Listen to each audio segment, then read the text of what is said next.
Este, bueno, entiendo ahí que está grabando, no me aparece ningún cartel grabando, pero eh, supongo que sí. Eh, decíamos que la primera unidad de la materia hicimos una breve presentación de los clásicos, entre los que se encuentra Durkheim, ¿no? Hoy, si no terminamos la clase próxima, vamos a profundizar este autor, este pensador, Émile Durkheim, francés. eh, Acá está la fecha, ¿cierto?, de nacimiento y cuando fallece. Es una época, ¿cierto?, mediados y finales del siglo XIX, principio del siglo XX, que es la época de más emergencia de las ciencias sociales en general, ¿cierto? Es la época de Freud, es la época de la antropología, de las ciencias políticas y, por supuesto, de un inmenso cambio que también lo hemos descrito en la unidad uno. La sociedad cambia profundamente y en ese cambio, bueno, las personas, los intelectuales se sorprenden, estudian, investigan y escriben. Ahora, Durkheim tiene muy merecido el podio ahí junto con Marx y Weber por varias razones, ¿no? Eh, una de las razones es que sienta muchos pilares conceptuales para que la sociología efectivamente sea un campo de conocimientos propio, genuino, autónomo, independiente, por ejemplo, de la filosofía. La filosofía era un conocimiento que lo abarcaba todo y explicaba la sociedad, el ser humano, la historia. Desde ese espacio filosófico, la sociedad tenía su explicación. Sin embargo, lo que Durkheim y otros autores van a plantear allí es que la filosofía es un modo de conocimiento un tanto especulativo, en el sentido de que carece del rigor que la ciencia exige a cualquier conocimiento que pretenda ser científico, ¿cierto? Es decir, lo que va a aportar Durkheim es tratar de formar una ciencia, ¿no? Una ciencia, en este caso, de la sociedad, una ciencia sociológica. Es decir, hablar, estudiar, investigar el campo social, la sociedad, pero no de modo especulativo, sino científico. Ahora, este, para que ese conocimiento sea científico, tienen que darse varias condiciones, sobre todo condiciones de tipo metodológica, que vamos a señalar más adelante, todavía no, eh, que, como ya hemos dicho, ¿cierto? La metodología, ¿qué significa?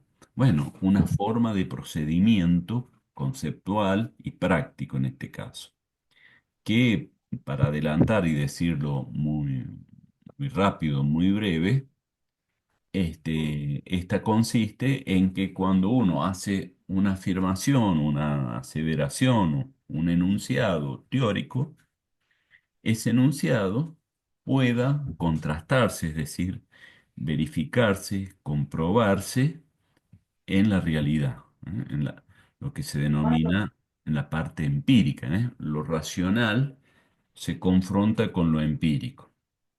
O dicho de otro modo, la teoría con la realidad. El enunciado racional con lo observable. O sea, el plano de la observación, de la experimentación, de la experiencia, muchas veces en las ciencias sociales y humanas, la posibilidad de experimentar está cegada, ¿cierto? No estamos trabajando con elementos químicos en un laboratorio que podemos poner a experimentar una combinación de elementos. El ser humano, bueno, muchas veces, por ejemplo, en el nazismo, algunos gobiernos dictatoriales sí hacen experimentos con el ser humano, pero bueno, son gobiernos con poco respeto a la dignidad humana, ¿no? O sea, no es no, no es, digamos, eh, permitido hacer experimentaciones con el ser humano porque muchas veces eso tiene efectos irreversibles, con lo cual el daño supera ampliamente las ventajas que puede tener. Ahora, por supuesto que también puede haber experimentación sin consecuencias nocivas, ¿cierto? Ese tipo de experimentación, claramente que sí se pueden realizar y se realiza. Eh, pero bueno, volviendo, ¿no?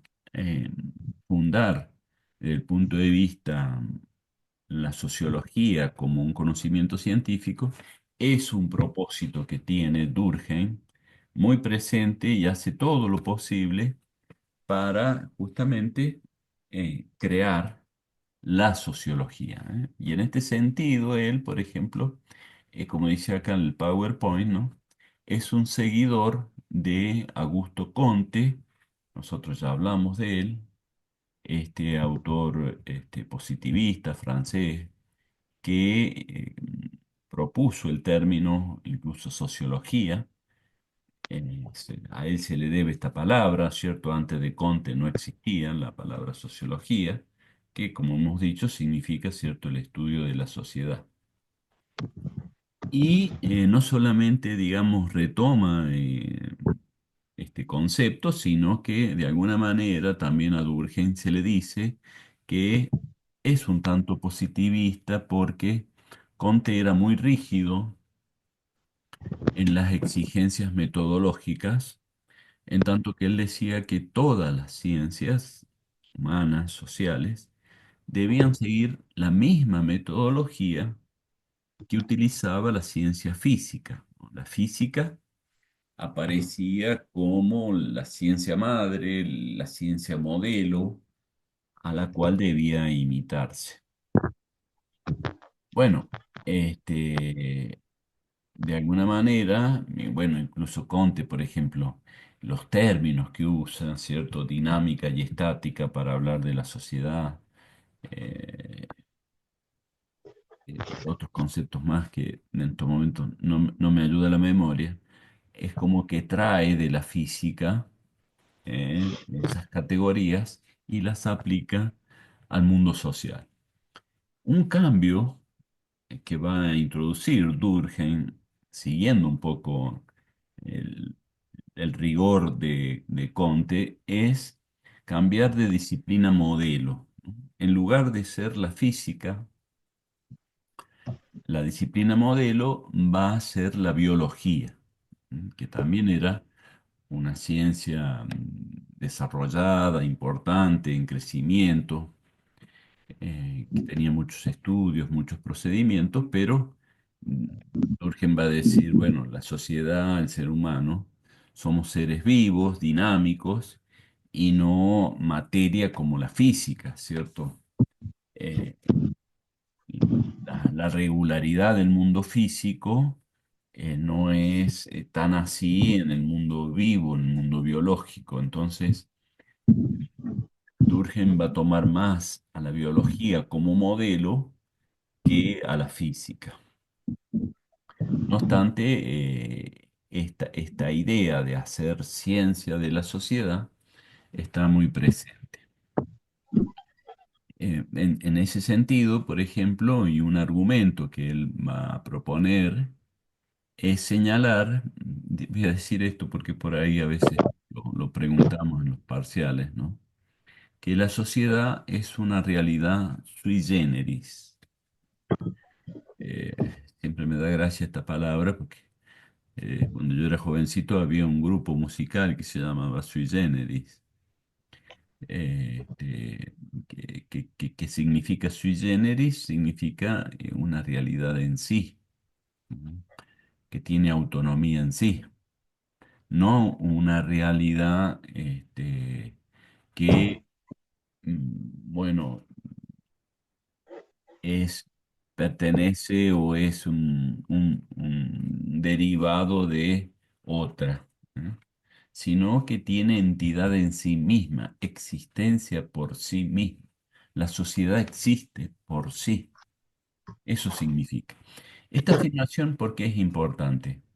Porque un aporte que debemos a Durkheim y un elemento clave para justamente fundar a la sociología como ciencia consiste en creer, en sostener que la sociedad no es la suma de los individuos, porque si fuera la suma de los individuos, conociendo a los individuos, yo ya sé lo que es la sociedad. ¿Mm?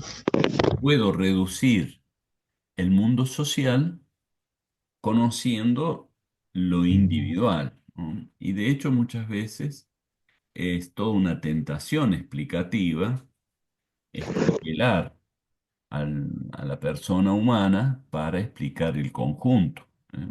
Puede decir, supongamos, ¿no? Para pensar algo rápido, el ser humano tiene una cabeza que lo coordina todo el cuerpo social, todo el cuerpo, perdón, todo el cuerpo biológico. Bueno, la sociedad tiene el Estado, ¿no? Y el Estado coordina a la sociedad. Así como hay una unidad en el organismo, hay también una unidad en la sociedad. En la sociedad, en el organismo hay distintos órganos con estructuras biológicas que cumplen funciones. Bueno, en la sociedad también habría órganos con estructuras que cumplen funciones. Con lo cual, ¿cierto? Pensar en la sociedad como un conjunto de individuos fue y sigue siendo bastante usado eso. Ahora lo que voy a decir de Durkheim es, no, eso es un error. La sociedad tiene una existencia en sí y por sí que trasciende a los individuos. No es la suma de los individuos. La sociedad, por ejemplo, tiene una existencia milenaria. Un individuo, con suerte, vive 100 años. Lo social, supongamos, utiliza un lenguaje que tiene miles de años. La persona utiliza un lenguaje que aprende cuando nace. Las instituciones persisten por más que la gente se jubile, se muera, cambie de trabajo. Entonces, hay una persistencia al individuo, hay una existencia previa al individuo. Ahora, seguramente ustedes, alguno de ustedes estará pensando con mucha razón que esas dimensiones, estructuras, instituciones sociales no podrían existir sin individuos. Correcto, ¿cierto? Una institución necesita de personas concretas que le den vida a esa institución.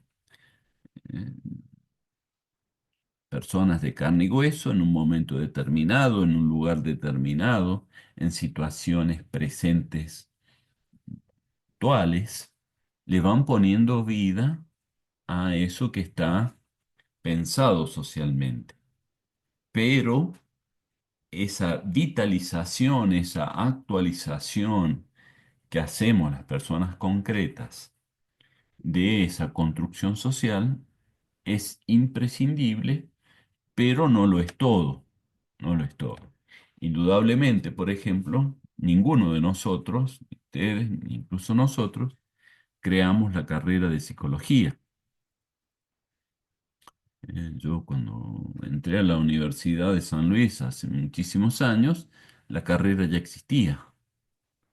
No sé con precisión cuántos años tiene la carrera de psicología, pero estimo que debe tener como por lo menos 60, 70 años que se creó la carrera de psicología. Así que ninguno de nosotros estuvo en la creación de la carrera. Y se han recibido muchas personas que se han ido de la universidad, otras han quedado trabajando, etcétera. Y sin embargo, la carrera existe. Pero necesita de nosotros en este año, hoy en día necesita de nosotros para decir, la carrera de psicología en San Luis está vigente, tiene vida. Ahora, el hecho de que la persona individual actualice y le ponga existencia a esas construcciones sociales, no significa, ¿cierto?, que la estemos fundando cada vez. A mí siempre, como ustedes ya saben, siempre apelo al lenguaje como el ejemplo más destacado y quizás el más importante de lo que es una construcción social. Eh, Cada vez que nosotros hablamos, por supuesto que damos vida al castellano, al español. Y si dejáramos todos de hablar el español, y seguramente sería un idioma que se va a perder, se va a olvidar, como muchísimos idiomas, como muchísimas lenguas, se han olvidado y se han perdido, ¿cierto? Se pierden porque la gente no las habló más. No obstante, el español es una de las lenguas más habladas en el mundo, con lo cual hoy por hoy goza de muy buena salud por la cantidad de hablantes que tiene. Pero no hemos sido, no somos nosotros cada vez que hablamos lo que estamos creando el español. No, simplemente estamos usando un lenguaje que nos han enseñado y que nosotros también enseñaremos a nuestros hijos posiblemente o a nuestros alumnos, pero no lo estamos fundando. Simplemente le estamos dando actualidad. ¿Mm? Existe desde hace muchísimos años antes que nosotros. Bueno, entonces, estas ideas, ¿cierto?, de que lo social es una realidad en sí, una realidad sui generis, es un punto de partida de Durkheim que se va a ir completando con otras ideas más que apuntan, ¿cierto?, a fundar la sociología como ciencia. Y él, como en este propósito, ¿cierto? En esta búsqueda de fundar y darle autonomía a este conocimiento, va a discutir, ¿cierto?, con estas ideas de pensar que lo social es la suma de lo individual, y en este sentido, por ejemplo, eh, con algunos psicólogos que, bueno, tienen también su fortaleza en la mirada individual.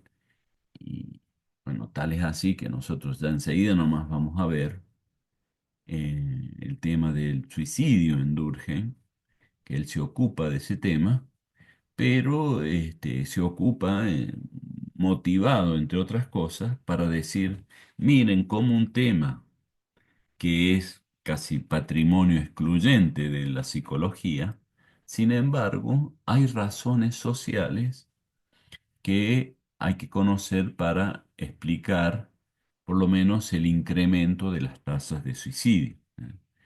Eh, y en este sentido, digamos, ya enseguida vamos a ver cómo él plantea ciertas cuestiones sobre este tema. Pero como les digo, apunta a eso, ¿cierto? A sostener la idea eh, de lo social. Y también, por supuesto, va a discutir mucho con la filosofía por esta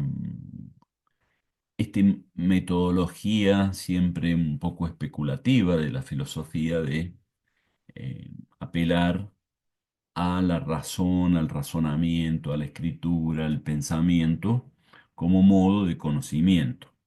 Lógicamente que es imprescindible la razón para conocer, pero también hay que sostener el razonamiento, como hemos dicho, con métodos empíricos, con experimentación, si se puede, pero si no, con observación, con el conteo, con tablas estadísticas, con datos más palpables y observables que den fortaleza a los enunciados, ¿no? Bueno, entonces, he aquí un paso y un aporte de Durkheim que busca hacerlo y claramente lo logra, a plantear la sociología como ciencia.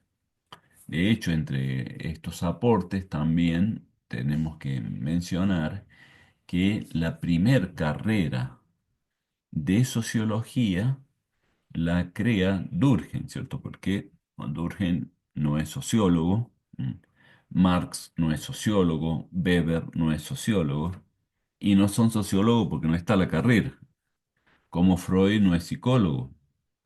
¿Por qué no es psicólogo Freud? ¿Y por qué no existía la carrera de psicología? Es médico. Quizás si hubiera existido, en vez de estudiar medicina, hubiera estudiado psicología. Son por eso los padres fundadores y van sentando las primeras bases teóricas e institucionales. Que exista una carrera de sociología, bueno, es un gran impulso al campo del conocimiento, ¿cierto? A la ciencia en sí, porque eso permite que se vaya formando gente. Al mismo tiempo, además, las universidades, además de enseñar, generamos investigación y esto supone crear nuevos conocimientos y se va, digamos, fortaleciendo y creciendo el campo de la ciencia, el campo intelectual. Bueno, una pregunta que Durkheim se formula y por lo menos a mí me parece muy interesante repetirla es haz- preguntarnos, ¿cierto?, ¿qué es lo social? ¿Eh? Muy bien, decimos que no es la suma de lo individual. Perfecto, estamos de acuerdo, pero ¿qué es? ¿Eh? Si no es la suma de lo individuo, ¿cuál es la naturaleza en sí de lo social? Y es una pregunta compleja, difícil, porque generalmente las respuestas que vamos a encontrar y vamos a mencionar nosotros apuntan a mencionar un poco las consecuencias de lo que lo social es. Porque claramente no es una cosa lo social, no es un objeto que nosotros podemos decir, mira, allí va pasando la sociedad de San Luis. ¿Eh? Está más gordita ahora. Se ve que ha crecido la población, entonces está más, o está más alta. No, no, no es, no encuentra una materialidad observable. Por lo tanto, una de las primeras cuestiones que hay que decir es que lo social es una construcción racional, es una inferencia que uno hace que existe algo, sí existe, pero desborda mi capacidad perceptual. No se encarna en algo, en un monumento, en un espacio físico, en donde uno dice, bueno, allá está, en esa hectárea está la Sociedad de San Luis. Entonces vamos a la Sociedad de San Luis porque ahí está. No, este, no es así. Si hay un lugar donde está, es adentro nuestro, es en nuestras subjetividades. Con lo cual, bueno, obviamente no se ve. Entonces, una de las cuestiones es que es algo compartido, es algo no perceptible, pero bueno, no todo no es perceptible. Cuando Durkheim le pregunta, ¿cierto?, qué cosas conforman lo social, él va a mencionar dos cuestiones que sí podemos observar que son las instituciones y los hechos sociales. De alguna manera, tanto las instituciones como los hechos se pueden claramente, bueno, percibir, pero el conjunto de hechos claramente no. Podemos observar un hecho, ¿eh? Ir al teatro y ver una obra de teatro, claramente es un hecho social, pero no podemos presenciar todas las obras de teatro que están sucediendo en un momento determinado, y mucho menos todas las obras de teatro que han existido. Este, eso desborda percepción. Ni siquiera podemos ver la Universidad Nacional de San Luis como una institución que Durkheim, las instituciones son creaciones sociales. Sí, la podemos ver, pero muchas veces la vemos también desde un aula, a lo sumo desde una facultad. No podemos presenciar toda la Universidad Nacional de San Luis. Es grande, incluso desborda también el edificio del rectorado, está en Chacabuco y Pedernera, tiene otras sedes en Villa Mercedes, en Villa Merlo, está llena de oficinas, de pisos, es decir, es imposible percibir la institución en su conjunto. Y nuevamente, ¿cierto? Más imposible aún es conocerla desde sus orígenes, lo que fue la Universidad Nacional de San Luis hace 50 años atrás, cuando se independizó de la Universidad Nacional de Cuyo, bueno, etcétera, ¿cierto? Con lo cual, la sociedad, la sociedad, si bien tiene expresiones objetivas, posibles de observar, de verificar, en general desborda las capacidades empíricas, ¿eh? Por lo tanto, hay un componente allí de comprensión racional de la existencia de lo social. Eh, bueno, cuestiones que por sus efectos nos damos cuenta de que estamos frente a lo social. Una de las cuestiones que ya hemos dicho, ¿cierto? Y que puede plantear casi como de sentido común, es que lo social es algo compartido entre nosotros. Una religión, por ejemplo, es claramente una, una dimensión social, un lenguaje nuevamente, ¿cierto? Una ciencia, eh, costumbres, hábitos, formas de cocinar, el modo de vestirnos, el modo de seguir las reglas de tránsito, aceptar las leyes civiles, penales, administrativas. Tenemos un sinnúmero de construcciones sociales compartidas, ¿eh? Y digo construcciones porque también podemos compartir el hecho de tener un corazón, un riñón, pero eso es biológico, ¿cierto? Es compartido, pero no es una construcción social, una construcción cultural. Al ser compartida, ¿cierto? Este elemento de ser compartido posibilita, bueno, comunicarnos y sobre todo posibilita agruparnos, integrarnos. Nos identificamos con las personas que tenemos estos elementos compartidos, ¿eh? Es más fácil, ¿cierto?, hacerse amigo de alguien que habla nuestro lenguaje, que comparte nuestra misma creencia, que tiene nuestros mismos gustos musicales, que estudia una misma carrera con nosotros, que hacerse amigo de, no sé, un extranjero que no nos entendemos, que vive en otro lugar, que no compartimos nada, ¿cierto? A lo mejor compartimos un par de WhatsApp, pero nada más, ¿cierto?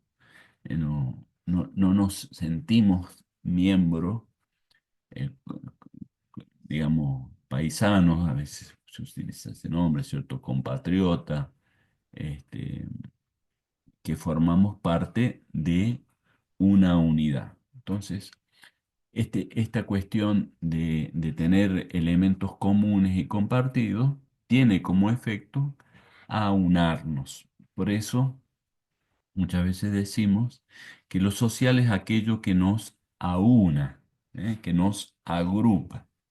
Y que nos agrupa cuestiones comunes.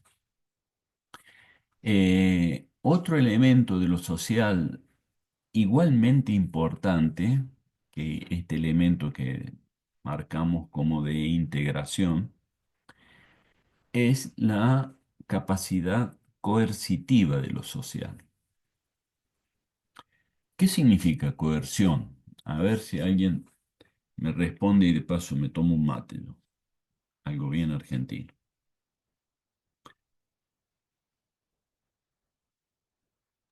Como agrupar, como unir, unificar, algo así, cohesión.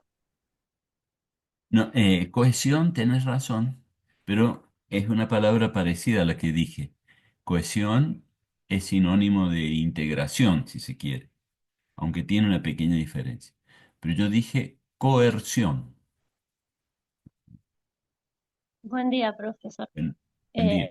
Hace referencia por ahí a la presión que puede hacer un grupo para modificar o establecer un tipo de comportamiento. Exacto. Es una fuerza externa, un tanto determinante, que obliga a que algo se realice de una manera determinada. ¿M? Es interesante lo que dijo la otra compañera, porque bueno, no confundirse, porque de hecho son palabras que se escriben y se pronuncian de manera semejante, ¿cierto? Cohesión de coerción, ¿eh? Cohesión, incluso se escribe con un H intermedio, ¿no? Cohesión que busca integrar.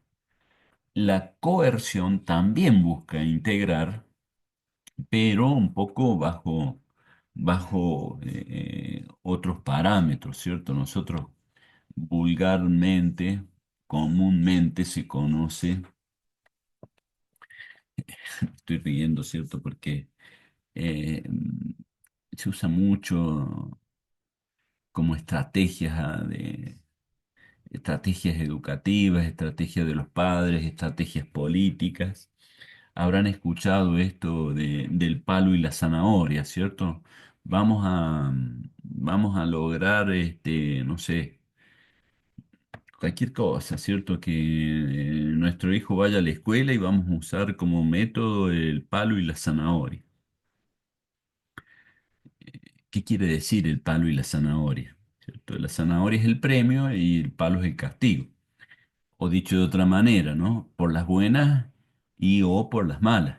Por las buenas, la zanahoria, el premio, y por las malas sería el palo. ¿Mm? Premio y castigo. Ustedes van a ver también, si aquí ya no han visto, el tema de refuerzos en la psicología conductual, cómo es muy eficaz, sobre todo en los animales, ¿cierto? Se condiciona a los animales. eh, Reforzando, dando un premio cuando hacen algo que queremos que repite. Un caballo hace una acción que nos gusta, entonces se le da azúcar. Luego el caballo repite la acción para obtener el azúcar. Es decir, el premio opera como un elemento de repetición. Y el castigo, para evitar, ¿cierto? Hizo algo que no nos gusta, entonces se castiga. Entonces el animal evita hacer esa acción para que no venga el castigo. ¿M? Y también de esa manera se aprende. Bueno, esto es aprendizaje animal, pero también se utiliza mucho en el ser humano, aunque de manera más simbólica, ¿cierto? Eh, Claramente que cuando hablamos del palo y la zanahoria, estamos hablando metafóricamente, ¿cierto? Tanto el castigo como el premio son de carácter simbólico. En la escuela no se le da una zanahoria al mejor alumno, sino que se le da no sé, se lo pone en el cuadro de honor, se le permite que lleve la bandera, es decir, premios simbólicos. Y si hace algo malo, tampoco viene la directora con un palo y le pega en la cabeza, sino que hay una sanción también simbólica, ¿cierto? Se lo amonesta, se le hace un llamado al padre, no a la violencia física. Alma, Hola, profe, buenos días. buen día. Entonces, lo que coerciona vendría a significar la fuerza externa que nos presiona para actuar de determinada manera, y lo que viene a decir que viene de generaciones pasadas vendrían a ser como las leyes y todo eso, ¿no? Algo que es útil en la sociedad. Claro, exactamente. Es decir, coerción es eso. No te entendí mucho lo que vino del pasado. ¿A qué hacer referencia con eso? Pero lo que dijiste de coerción es correctísimo.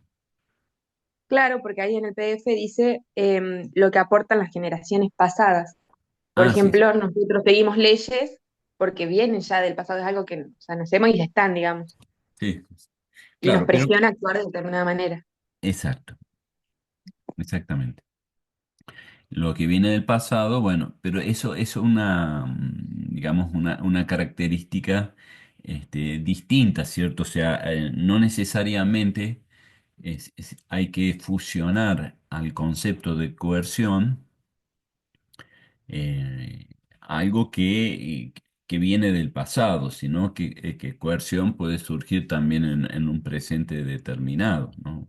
Supongamos, no sé, la legislatura saca una ley, esa ley es coercitiva y claramente es una ley social y está recién salida, ¿cierto? O sea, no, no tiene 50 años, sino que es una ley nueva y tiene un carácter coercitivo a partir de hoy, supongamos, ¿cierto? Ahora, porque fíjese en el Power está la coma mencionando distintas características de lo social. Claramente que otra característica de lo social es que viene desde el pasado. El lenguaje no lo hemos creado, sino que lo han creado generaciones pasadas. La psicología no la estamos creando nosotros, sino que la han creado otras personas en el pasado. La medicina lo mismo. La ciudad de San Luis no la fundamos nosotros. La Universidad Nacional de San Luis no la hemos hecho nosotros. Eh, Nosotros no inventamos los lentes, no inventamos la máquina de tejer, mucho menos la computadora, el celular. No inventamos las herramientas con las que se cortan las maderas, no inventamos el cemento, no inventamos la electricidad, no hemos inventado casi nada, ¿cierto? Y casi todas esas cosas que utilizamos cotidianamente, provienen del pasado. Ahora, otra cosa que se suma a esto, ¿cierto? No basta que algo provenga del pasado, sino que eso que proviene del pasado tenga cierto valor o utilidad en el presente. O sea, ¿por qué seguimos usando el cemento para construir? Y porque es muy útil, ¿cierto? Si algún día aparece algún otro eh, material que sea más resistente o más económico, más duradero, más manipulable, más combinable con otros materiales, que venga a reemplazar el cemento, se deja el cemento y se utiliza ese otro material. Pero mientras tanto, tiene que tener algún criterio, ya sea de utilidad o de valor moral o de belleza estética. Es decir, por ejemplo, una música, un grupo musical mm, puede ser, digamos, un fenómeno eh, de momento, ¿cierto? Pero pasar pronto al olvido, como la mayoría. Pero puede haber otro grupo que, sin embargo, perdura en el tiempo, y los que se conocen, ¿cierto?, como clásicos, incluso pueden hasta morir esas personas, sin embargo, se sigue escuchando su música, su estilo sigue teniendo influencia en los músicos actuales. Bueno, eso claramente tiene una densidad social muy importante por esta característica, ¿cierto?, de eh, perdurar a pesar de los años en que fue creado. Sigue siendo, en el caso de la música, ¿cierto?, estéticamente agradable, ¿cierto? Tiene belleza, tiene apego emocional y eso hace que, bueno, se siga buscando. Entonces, lo social proviene generalmente del pasado, pero además, ¿cierto? Tiene que tener estas condiciones, ya sea de valor, mm, de utilidad, de belleza, de verdad. Los griegos dirían quizás las virtudes, ¿no? Tiene que ser verdadero también, ¿cierto? Una ecuación matemática, bueno, si es falsa, se desechará. Ahora, si es verdadera, perdurará. O sea, en la ciencia, el criterio de verdad es imprescindible y, por supuesto, da perdurabilidad a ese elemento, ¿cierto? Eh, Hablando de perdurabilidad, también tenemos que mencionar estas dos características un tanto físicas. eh, Perdurar en el tiempo y una característica espacial es extenderse en cantidad en el espacio. Lo social requiere o tiene más fortaleza social si está encarnada en muchas personas y perdura en el tiempo. Cantidad y perdurabilidad son como condiciones físicas, cuantitativas, podríamos decir, que también garantizan cierta existencia de lo social. Bueno, si supongamos, si algo bastante común, si un grupo de amigos utiliza un lenguaje que suele ser común, digo, a veces los grupos de amigos utilizan palabras, crean palabras distintivas que le dan identidad a ese grupo y se enorgullecen y les resulta atractivo usar términos que han creado, ¿verdad? Ahora, esos términos, esas palabras, pueden ser tomadas por otros grupos y por otros y por otros y se generaliza y pasa a ser como un patrimonio ya social, en donde los miembros de ese grupo creador pueden morir o pueden no usarla más, sin embargo ya pasó a ser un patrimonio general, ¿m? Como una música clásica. Pueden morir los Beatles, que sin embargo otros grupos seguirán tocando sus canciones. Ya pasó a ser algo tan general que desbordó al creador mí. Entonces, la cantidad de gente que da actualidad a una creación social es importante. Y eso también contribuye a la perdurabilidad. No es una moda ocasional en una época acotada, sino que va perdurando en el tiempo.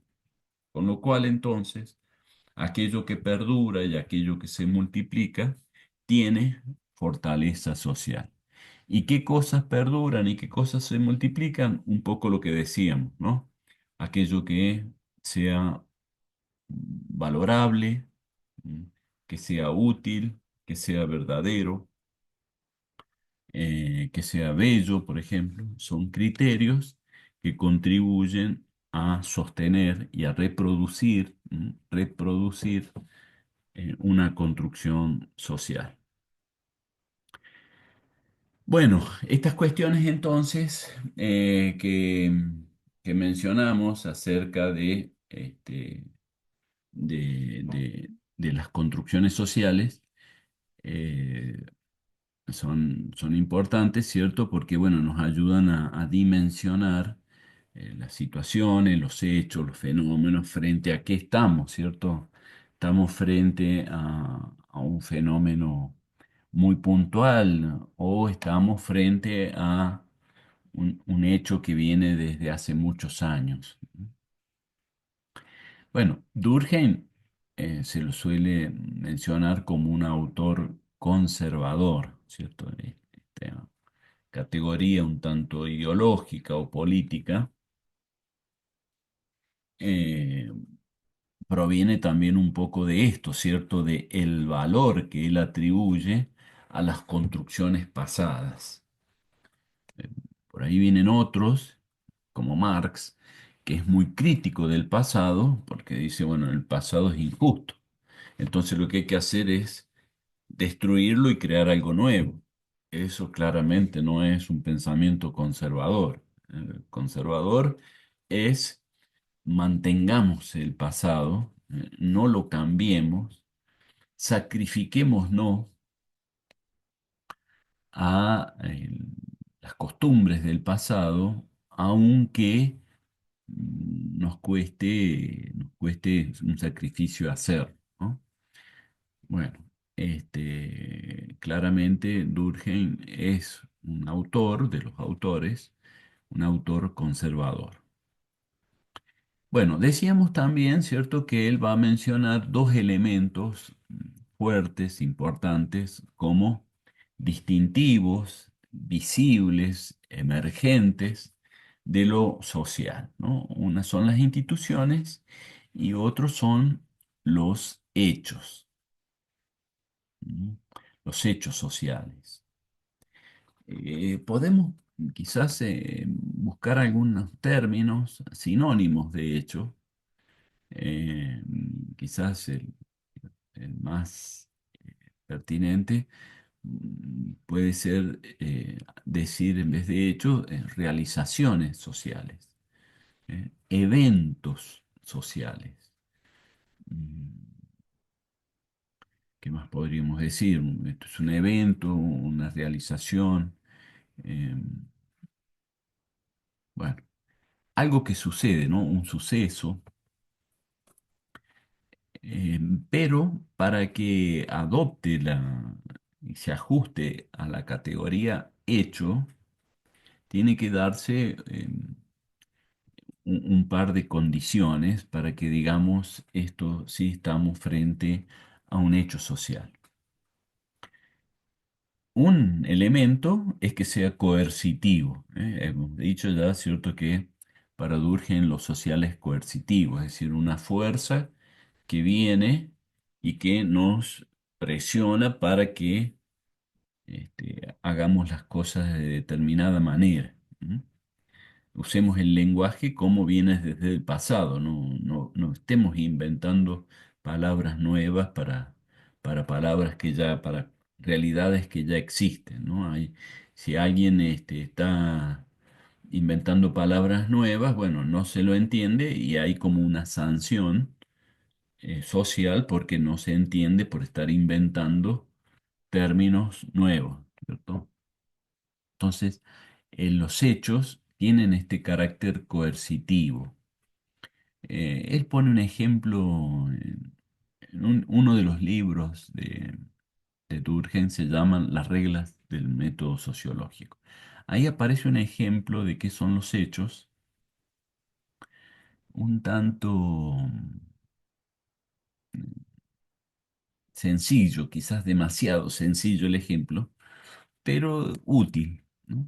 Él dice, sí, eh, vamos justamente, no sé si dice una obra de música o de teatro, estamos frente a un espectáculo y terminan de cantar el tema.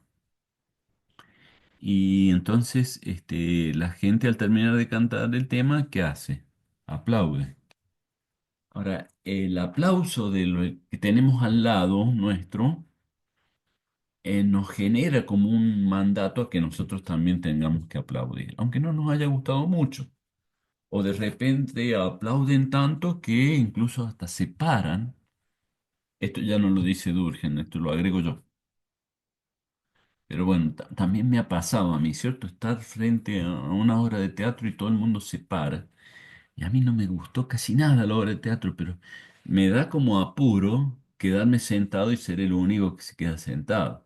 Así que a pesar de que no me gustó, me he tenido que parar y aplaudir así, ¿no? Porque no quedar ahí como el renegado que a todo el mundo le encantó la obra esa de teatro y a mí no. Entonces, hay un suceso que está pasando acá al lado mío que me presiona a que yo haga lo mismo, ¿cierto? Los hechos tienen este carácter coercitivo y muy vinculado a este carácter coercitivo, este elemento externo a los individuos, ¿cierto? Es decir, viene desde afuera de cada uno de nosotros. No tiene su origen en uno, sino que viene desde los otros. Este carácter externo de los hechos es otra característica que menciona Durkheim eh, frente a los hechos, ¿no? O sea, coerción y externo al individuo, ¿cierto? Eh, Perdón, Carlos, sí, una contribución. Hablando de los hechos sociales, si no tenemos lo que sería una definición más de manual, ¿no? Está bien eso de externo y coercitivo, eso es lo esencial, pero él distingue en los hechos sociales materiales e inmateriales. sí, Y los materiales son fenómenos como, por ejemplo, la demografía, la población, la sociedad misma, ¿no? Y como inmateriales da como ejemplo, por ejemplo, la moralidad que implica un deber ser, algo que obliga a actuar de una determinada forma. Las representaciones sociales, ¿no? Todas esas cuestiones son hechos sociales también inmateriales, pero tienen esa característica distintiva, ¿no? De ser externos y coercitivos, ¿no? Pero él hace esa distinción, por ahí puede ayudar, digamos, a visualizarlos mejor, esa distinción materiales e inmateriales, ¿no? sí, Era eso lo que quería agregar. perfecto, Omar. Este, después nosotros, cuando veamos que ya nomás enseguida vamos a hablar del suicidio, que vamos a plantear el rol de las normas, de las regulaciones. Ahí vamos a volver a este elemento externalista, digamos, de lo social, ¿cierto? Porque Durkheim, digamos, está convencido de que la regulación, los límites, las reglas, eh, no surgen, digamos así, por una convicción, ¿no? Sino que más bien tienen que venir desde afuera. Si el individuo no tiene regulación desde afuera, él dice, ¿cierto? Siempre se puede estar en desacuerdo con, no solo con Durkheim, sino con cualquier autor, ¿no? Pero él va a mencionar, ¿no? Que si no viene desde afuera la regulación, el ser humano siente un vacío existencial que genera angustia, ¿no? Yo no lo comparto mucho esta idea, pero eso dice él. Él dice él y además marcando esto, ¿cierto? Y si uno dice eso, claramente que después vienen consecuencias, es decir, que la regulación tiene que ser externa, porque estamos luego legitimando instituciones de control, instituciones de sanciones, porque decimos el individuo por sí mismo no es capaz de obrar correctamente si no existe este control, esta vigilancia y esta sanción externa, ¿cierto? O sea, no es gratuito decir este tipo de cosas, sino que tienen después consecuencias. Bueno, otra distinción importante, muy importante de Durkheim, que también algo hemos dicho ya, sobre todo cuando hablamos de la unidad 2 y que hemos usado y hemos hecho caracterizaciones de algunos conceptos, por ejemplo, de sociedad y comunidad. Eh, en esa distinción nos recuerda mucho a una distinción que hace Durkheim de dos tipos de solidaridades. Él denomina así solidaridades. A mi modo de ver, dos palabras erróneas. No erróneas, pero sí que podría haber sido más claro si hubiese dicho dos modos de relacionarnos, dos modos de interacción. Hubiera sido más claro que decir dos tipos de solidaridad, porque la palabra solidaridad la asociamos, ¿cierto?, con cierto elemento de colaboración, de apego, no sé, de buena predisposición. Por lo menos actualmente el concepto de solidaridad nos lleva a esos significados. Pero lo aclaro desde un comienzo para que comprendamos mejor esta tipología, que cuando decimos dos tipos de solidaridad, tenemos que pensar en dos modos de relacionarnos, de dos modos de interactuar unos con otros. Eh, dos modos típicos, que si bien uno ha prevalecido en una época más antigua y otro prevalece más en la actualidad, eso no significa, de ningún punto de vista, que el modo más antiguo de relacionarnos haya desaparecido y que ahora en la actualidad tenga vigencia el más contemporáneo. No. Actualmente siguen existiendo estos dos modos de solidaridad. Bueno, para no dar tantas vueltas y decirlo de una vez, cuáles son estos dos modos, a uno lo denomina, como dice acá en el PowerPoint, solidaridad mecánica y a otro solidaridad orgánica. También acá los términos nos hacen una jugadita media fea porque cuando hablamos de mecánica pensamos en la modernidad, ¿cierto? La revolución industrial, los ferrocarriles, los motores a vapor nos llevan al concepto de mecánica.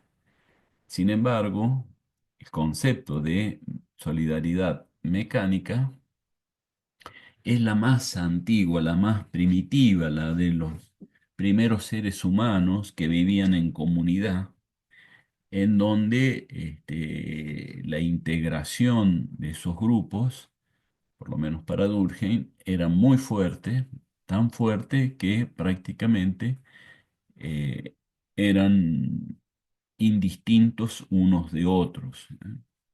Eran casi un mismo ser humano.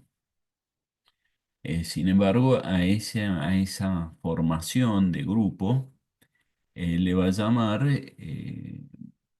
mecánica, ¿cierto? Solidaridad mecánica, eh, en donde tan semejantes son unos de otros que incluso plantea que hay como una conciencia colectiva compartida. No utiliza él, pero nosotros podemos ser un poquito transgresor y usarlo, el concepto de inconsciente colectivo, ¿no? Usa esta palabra de inconsciente colectivo, pero quizás nosotros podríamos usarlo. Una especie de inconsciencia compartida con otros, ¿eh? Una misma inconsciencia, o sea, en un mismo plano inconsciente que nos hace semejantes. ¿M? Él le llama conciencia colectiva. Conciencia colectiva, ¿por qué? Y porque tenemos los mismos valores, tenemos los mismos hábitos, tenemos las mismas creencias, tenemos los mismos rituales, nos vestimos igual, nos pintamos la cara igual, nos cortamos el pelo igual, caminamos igual, eh, y hay muy poca división de tareas, ¿no? Las divisiones de tareas acá son apoyadas o sostenidas esencialmente por las diferencias biológicas, ¿no? Los viejos hacen una cosa, los jóvenes hacen otra. Las mujeres hacen una cosa y los hombres otra.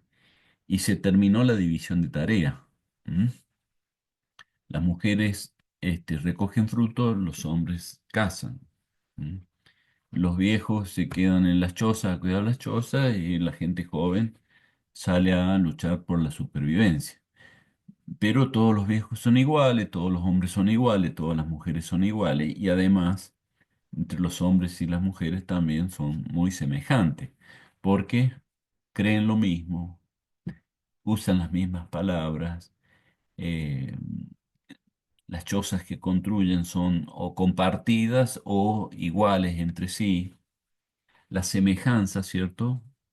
Está muy, muy presente. Y esto conforma, ¿cierto?, un sentido de comunidad. Nosotros cuando hablábamos en la unidad 2 del concepto de comunidad, dábamos un poco también estas características, ¿cierto? Es decir, la comunidad supone personas que se identifican fuertemente entre sí, pero esa identificación, por lo menos en términos de Durkheim, se debe a la semejanza. ¿Mm? Acá hay un salto conceptual que hay que detenerse un segundito. ¿Mm?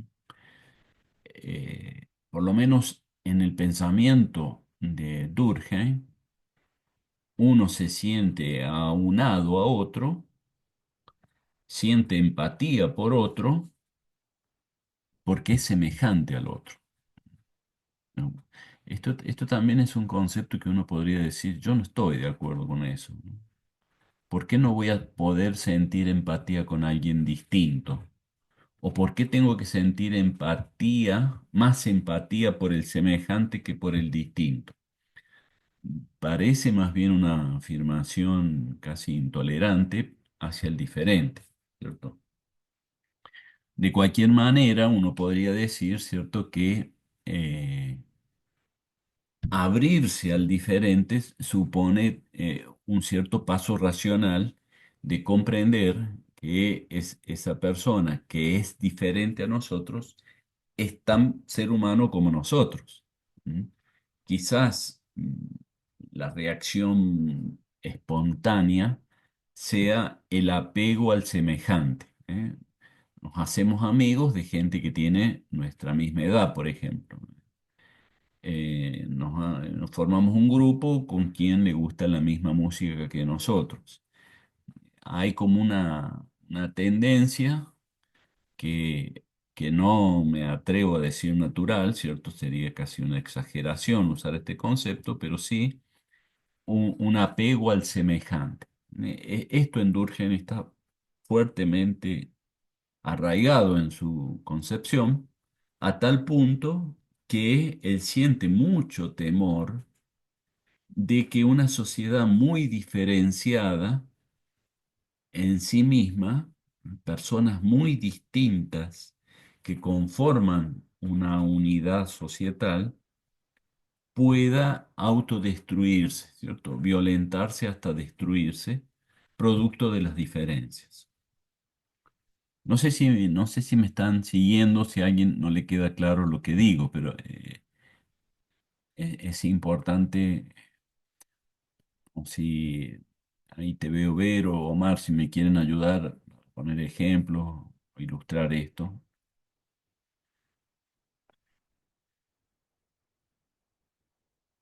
A ver, Ángel, Ángel está levantando la mano. Profe, a mí no me quedó muy claro. Sí, por eso decía, yo sé que no lo estoy explicando con toda la claridad a veces que requiere esto. ¿Querés ampliar, Omar Por o ahí, Mónica? bueno, A ver si alguien quiere preguntar y ahí sí, estaba por preguntar si la solidaridad mecánica por ahí hace más referencia a las sociedades tradicionales y la orgánica está más ligada a las sociedades modernas. Exacto. bueno, sí, exactamente. Sí, la solidaridad, digamos, los dos modelos de, digamos, de sociedad que están planteados allí hacen referencia a qué es lo que mantiene unida la sociedad, es cómo está conformada. Y la solidaridad mecánica, las sociedades que están estructuradas por la solidaridad mecánica no tienen mayor diferenciación interna. Entonces, las personas tienen una mente semejante, tienen concepciones semejantes y eso es lo que las mantiene unidas, ¿no? La semejanza entre sí. Por eso se habla de comunidades, hay tareas comunes que no requieren una especialización. En cambio, cuando la demografía y la población aumenta y la sociedad se va haciendo más compleja, aparece la especialización. Entonces, esa sociedad se va a mantener integrada a partir de la dependencia mutua que va a haber entre las distintas especializaciones, funciones y tareas que se van realizando. Pero eso tiene una consecuencia, que las personas ya no van a ser iguales y no van a tener la misma conciencia común como en una sociedad basada en la solidaridad mecánica. Y esa diferenciación hace que aumente la individualización. Y esa individualización llevada al extremo puede afectar, no sé si ahí apuntaba, ¿no? La cohesión social, en definitiva, ¿no? Porque esa individualización o individuación, digamos, de esa conciencia cada vez más particular en cada persona, hace que cada vez se tengan menos cosas en común con el todo, porque se van diferenciando, ¿no? No sé si a eso apuntaba lo que vos decías, Carlos. Claro, sí, sí, sí, sí. Pasa que también estaba buscando ejemplos, ¿cierto?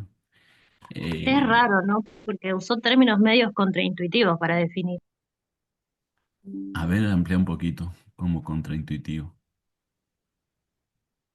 Claro, porque por ahí uno No, pensaría que lo orgánico está más cercano a lo tradicional y lo mecánico, asociando por ahí a la revolución industrial, a las sociedades más modernas, como que puede ser medio confuso desde ahí. Sí, claro, está bien eso. En ese sentido, sí, y eso lo aclaró el profe. Uno dice mecánico, suena a artefacto, artificial, construido.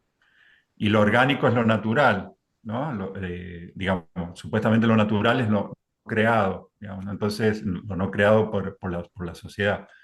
En ese sentido sí, pero en el sentido específico que lo da Durkheim, es al revés, ¿no?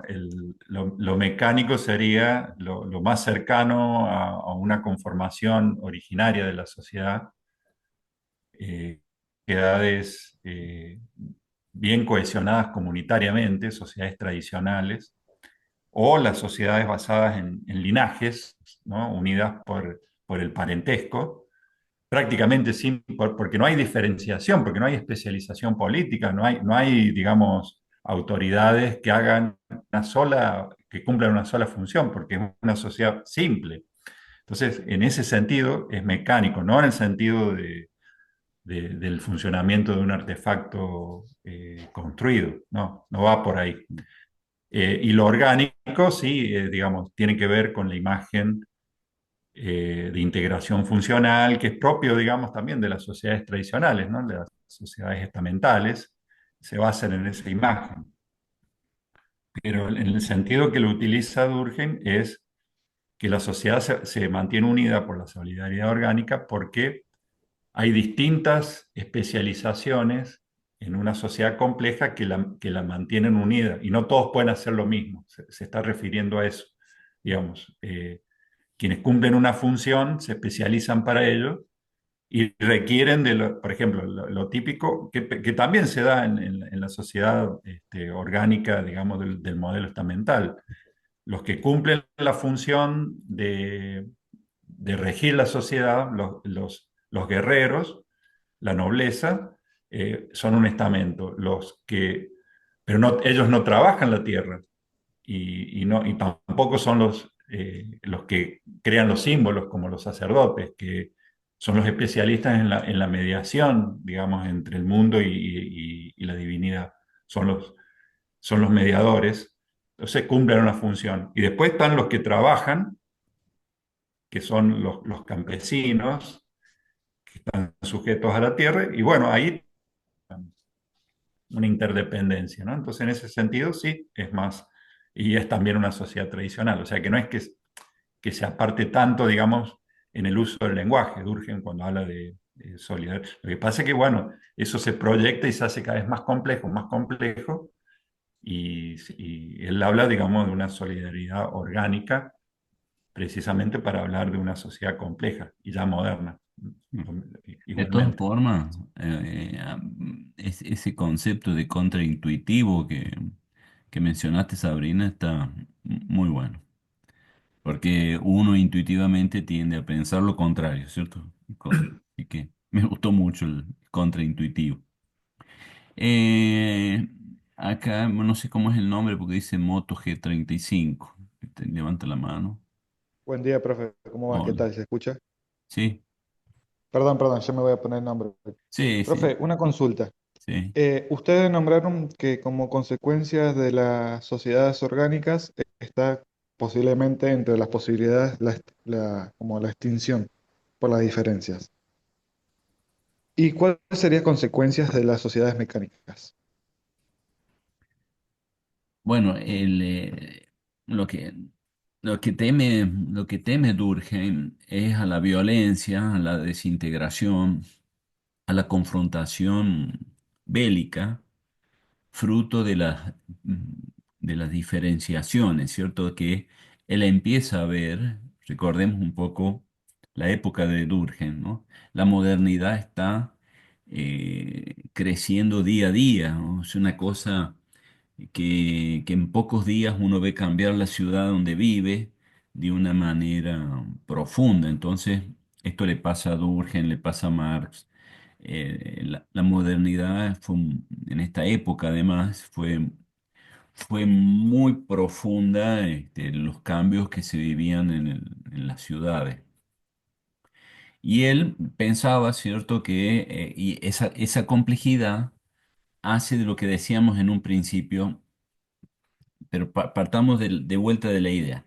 Si uno hace lo mismo, si uno tiene las mismas creencias, uno es muy semejante al otro, uno se siente muy apegado al otro.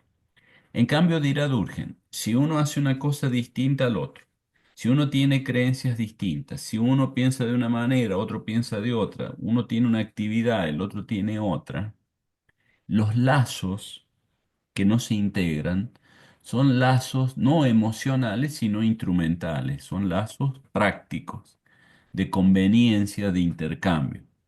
Y esos lazos prácticos no generan una cuestión de aunarnos entre nosotros, ¿no? Sino que nos, esto no lo dice Durkheim, lo digo yo, es como que uno cosifica al otro, lo mira como un mero objeto al otro. Y si el otro es un mero objeto, no tenemos mayor conciencia de culpa o de ir y violentarnos con el otro. A eso le tiene miedo Durkheim, ¿cierto? A que el proceso de diferenciación nos lleve a una anarquía autodestructiva, ¿no? A la violencia. Bueno, uno podría decir en su máxima expresión, ¿cierto?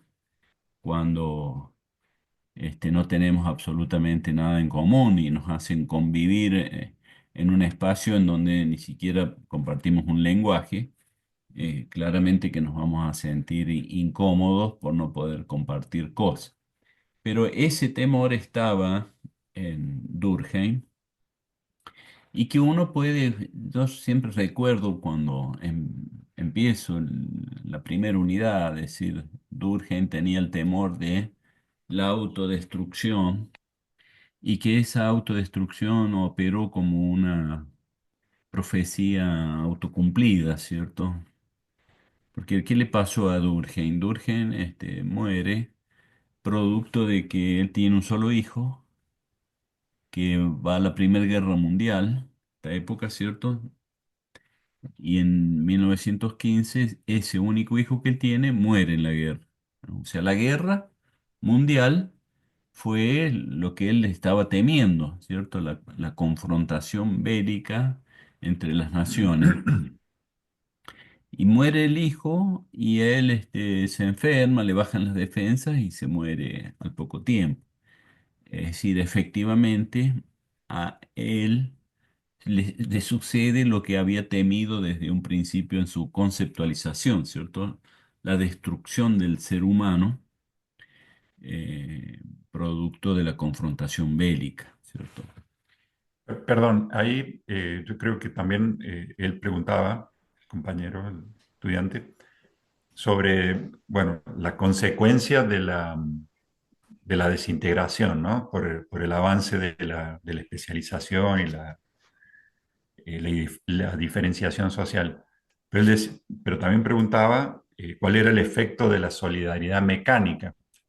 Primero, hay que tener en cuenta que son modelos que utiliza Durkheim, ¿no? No quiere decir que necesariamente hayan tenido un desarrollo aplicado históricamente, digamos, a toda la humanidad, porque no es la idea de Durkheim, ¿no? Es un modelo. O sea, no es que tenga una concreción histórica, digamos, de un pasaje de una a la otra en cada sociedad en todo tiempo, ¿no? Eh, el efecto de la solidaridad mecánica puede ser la anulación de la diferencia también, digamos, ¿no? Por ejemplo, cuando un modelo de comunidad, por ejemplo, si uno dice, lo doy como ejemplo, ¿no? En una tribuna de fútbol, ¿no? Que tienen todos los colores, los símbolos, la identificación, digamos, con el equipo. Llega a aparecer, digamos, en esa tribuna una persona con los colores del equipo rival contrario, y por ahí lo van a correr, digamos, porque rompe con esa unidad simbólica, ¿no? Entonces, eso sería como una aplicación, digamos, de la solidaridad mecánica, ¿no? Como una comunidad unificada, digamos, en su símbolo, en su creencia. Entra uno que rompe con eso, porque sería una cuestión diferente, bueno, lo expulsan o se ejerce la violencia para que se vuelva a mantener unificada. Ese sería como un modelo práctico, digamos, de una solidaridad mecánica, así, con una misma conciencia, digamos, siendo somos todos del mismo palo, digamos, ¿no? Eso podría ser como un ejemplo, ¿no? Es cuando, como también se puede dar cuando hay corrientes sociales que hacen que todos vayan para el mismo lugar y, digamos, el que no entra, digamos, es expulsado o es anulado de alguna forma, digamos, ¿no? Y eso también tiene sus consecuencias, ¿no? El modelo, estoy diciendo, ¿no? Es como mucho más ortodoxo, ¿no? Y ortodoxo, lo que pasa es que si uno dice O ortodoxo, era está muy... hablando de una diferencia de pensamiento que ya implica una especialización, digamos, ¿no? Cuando se dice de expulsar al contrario, es como que es más violento. A veces sí, puede tener una traducción verbal, ¿no? Discursiva, de decir, bueno, ortodoxia, heterodoxia, y se expulsa lo diferente a nivel de pensamiento, pero ya implica eso un refinamiento del pensamiento, me parece. Bueno, gracias. Hay los filósofos, en la filosofía política, hay un debate muy interesante que se da entre Rousseau y Locke, que es preguntarse si el ser humano es naturalmente bueno o naturalmente malo. Yo no sé si algo de esto he hablado al principio, ¿no? De todas maneras, si algo he dicho, viene bien recordarlo en este momento. Eh, Uno cree que el ser humano nace bueno o nace malo. Somos seres naturalmente, eh, no sé, pacíficos, colaborativos, o más bien nuestra naturaleza es más violenta, autodestructiva. Y acá se separan las bibliotecas, ¿cierto? Hay unos que creen que nacemos buenos y que es el contacto social el que nos corrompe, y otros que piensan exactamente lo contrario, es decir, nacemos seres malos y que el contacto social nos convierte y nos pacifica. Durkheim estaría más en esta última concepción, que en definitiva es la mayoritaria, ¿cierto? Por ejemplo, en el pensamiento occidental piensa que nacemos malos, ¿no? Por ejemplo, en el catolicismo nacemos con pecado original, por eso hay que bautizarnos inmediatamente, porque si no, nacemos con el diablo. Y el bautismo lo que hace es sacar al diablo. Sí, la gente que no se bautiza eh, tiene garantizado el infierno porque no hizo ese ritual de porque nacemos malos, ¿no?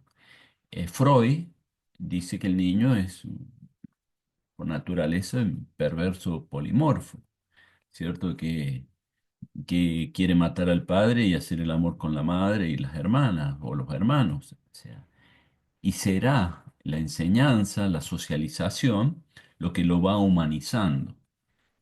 Durkheim está en esta línea, ¿no? La sociedad humaniza al ser humano, si no, nos quedamos en una situación de animalidad que es violenta, autodestructiva.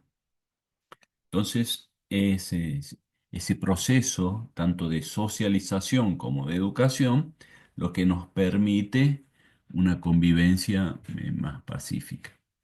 Pero volviendo a estos dos tipos de naturaleza, fíjense, yo en un PowerPoint más adelante utilizo esta imagen del árbol. Esto no es de Durkheim, es mío, ¿cierto? No obstante, a veces por ahí aparece en algún parcial la metáfora del árbol. Y bien ustedes podrían decir, pero esto Durkheim no lo dijo. No, no lo dijo Durkheim, pero sí lo utilizo yo como una herramienta didáctica para explicar las dos solidaridades, ¿no? La mecánica y la orgánica. Porque me parece que la imagen del árbol es bastante ilustrativa para marcar eh, la coexistencia de estas dos solidaridades. Porque como dije en un principio, no es que en una época existió la solidaridad mecánica, esta conciencia compartida, y después, en la modernidad, con los procesos de industrialización, se dejó de lado completamente la solidaridad mecánica y surge la conciencia individual y la solidaridad orgánica, ¿no? De lazos racionales, pragmáticos, instrumentales. No, sino que va prevaleciendo, en la modernidad prevalece la solidaridad orgánica, no obstante, la mecánica sigue estando y es para Durkheim imprescindible que se dé. Cuando nosotros damos sociología de la educación, Durkheim dice que la educación tiene dos funciones, ¿no? Por un lado, integrar, y este proceso de integración se logra enseñando valores, prácticas, creencias, ideas comunes, porque eso nos da un soporte que vendría a ser, en la metáfora, el tronco del árbol, ¿cierto? Un soporte de integración que nos da una base, que nos aúna y que ese soporte permite un proceso de diferenciación que en el árbol serían las ramas, las ramitas, las hojas, ¿eh? Y la educación, este proceso de diferenciación, ya no lo da en los primeros años escolares, sino más bien en los últimos. La universidad, por ejemplo, claramente apunta a formar de manera diferenciada en distintas profesiones, en distintas disciplinas. ¿eh? Abogados, médicos, psicólogos, contadores, ingenieros, arquitectos, etcétera, etcétera, porque vivimos en una sociedad compleja, no en una sociedad simple en donde cazamos, comemos y construimos chozas y cuidamos los niños y nada más, que casi que podemos hacer todos lo mismo. No, sino que acá nos tenemos que especializar para podernos insertar laboralmente en una actividad. Y cada vez más estos procesos de diferenciación se agudizan, ¿no? Pensemos, por ejemplo, en la medicina. Hace 60 años atrás existía, no sé, la medicina general y no sé, nada más, ¿no? La pediatría y a lo mejor los odontólogos. Hoy existen cientos de ramas en la medicina. En la psicología lo mismo. Hace psicólogo era psicólogo clínico y nada más.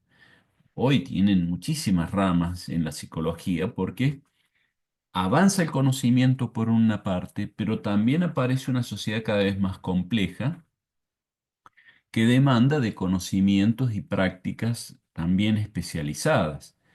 Y por lo tanto también, por ejemplo, la formación de licenciado da una formación general habilitante para trabajar. Pero lo ideal es después que ustedes se especialicen después en un área. Entonces tengan que seguir haciendo lo que es el posgrado, ¿cierto? Estudios más especializados. ¿Por qué? Por esto que estamos diciendo. La sociedad se complejiza y se diferencia y se especializa. No obstante, esta formación general, el tronco del árbol, ayuda, ¿cierto?, a dar identidad, a dar cohesión, a dar soporte a las especializaciones, a las diferenciaciones. Y este equilibrio, ¿cierto?, entre este proceso de integración y diferenciación es el que pensaba Durkheim como un equilibrio deseado, buscado, eh, óptimo, si se quiere, ¿no? Bueno, no sé si no quiero entrar ya en otro tema, sino más bien estamos ya sobre la hora, preguntar si más o menos quedó claro o sigue habiendo dudas sobre estas dos solidaridades, sobre estos dos modos de conciencia, estos dos modos de interacción. Alma, Sí, profe, a mí me surgió una duda que es, ¿qué es lo que hace que se originen dos solidaridades? ¿Por qué no quedó la más antigua? ¿por qué qué? No, se cortó un poquito. ¿Por qué qué? Claro, ¿por Porque, qué no quedó la más antigua, la mecánica, digamos? ¿No bueno, quedó? si me permiten, Sí. Durkheim lo dice claramente cuando indica que hay un proceso de crecimiento demográfico, digamos, que empieza a llevar a la sociedad a mayor especialización, ¿no? Tiene que ver, básicamente, él habla de la densidad dinámica, ¿no? La densidad dinámica de las sociedades, en donde por el aumento de la población y la misma aumento de las necesidades que conlleva ese aumento de población, hace que la sociedad se vaya diferenciando. No es el único factor, pero es uno de los principales, ¿no? Claro, si no la competencia sería autodestructiva, ¿no?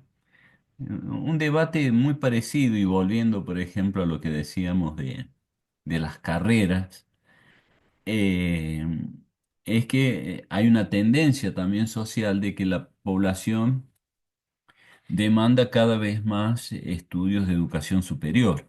¿eh? Hace 50 años atrás, el 10% de la población tenía y solicitaba estudios de educación superior. Hoy estamos hablando del 50%, depende de cada país, ¿cierto? Entonces hay demanda de la población por educación superior. ¿Qué pasaría si tuviéramos un abanico de 10 carreras nomás para tanta demanda?